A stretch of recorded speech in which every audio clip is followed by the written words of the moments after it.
미국이 북한에 잇따른 탄도미사일 발사와 관련해 제재 대상에 올린 북한 국적자 5명을 유엔 안보리 제재 대상자로 지정하는 방안을 추진하고 있는 것으로 확인됐습니다. 미국은 결의안 채택이 아닌 유엔 안보리 대북제재위원회를 통해 이번 조치를 시도하고 있는데 토니 블링컨 국무장관은 북한 행동에 상응한 결과에 집중하고 있다고 밝혔습니다. 첫 소식 함지하 기자가 보도합니다. 북한의 미사일 부품 조달에 관여해 미국의 제재 명단에 오른 북한 국적자들을 유엔 안보리 대북 제재 대상에 포함시키는 방안이 추진되고 있습니다. 미국 외교소식통은 13일 BOE에 미국은 재무부가 제재한 개인 5명을 유엔의 제재 후보로 올렸다면서 추가적으로 국무부가 제재한 개인 2명과 러시아 회사 한 곳에 대해서도 유엔의 제재 후보로 올리기 위해 파트너들과 계속 조율하고 있다고 밝혔습니다. 앞서 미국 재무부와 국무부는 지난해 9월부터 최근까지 이뤄진 6차례 북한의 단거리 탄도미사일 발사에 대응해 러시아와 중국에 근거지를 두고 있는 북한 국적자 6명과 러시아인 1명, 러시아 회사 한 곳 등을 전격 제재했는데 미국은 우선 이들 가운데 북한 국적자 5명을 유엔의 제재 대상자로 지목한 겁니다.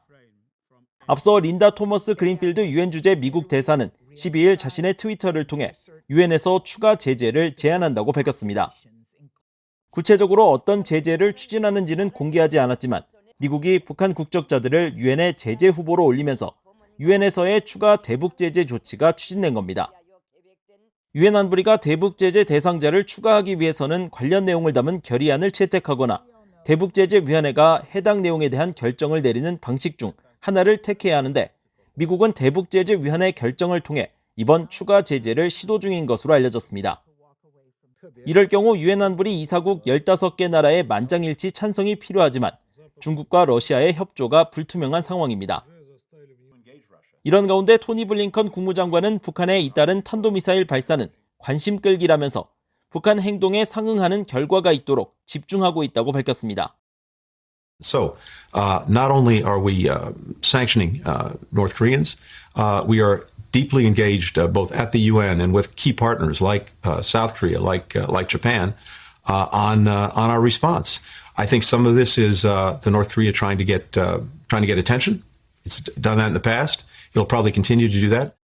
블링컨 장관은 그러면서 한반도의 완전한 비핵화를 향한 진전 방안을 찾기 위해 전제 조건 없이 북한과 관여할 준비가 돼 있다는 점과 북한에 대해 적대적 의도가 없다는 점을 분명히 하고 북한이 관여할 준비가 돼 있는지 기다렸다고 강조했습니다.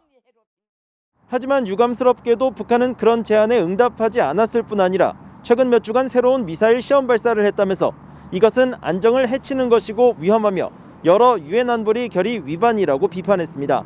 BOE 뉴스 함지하입니다.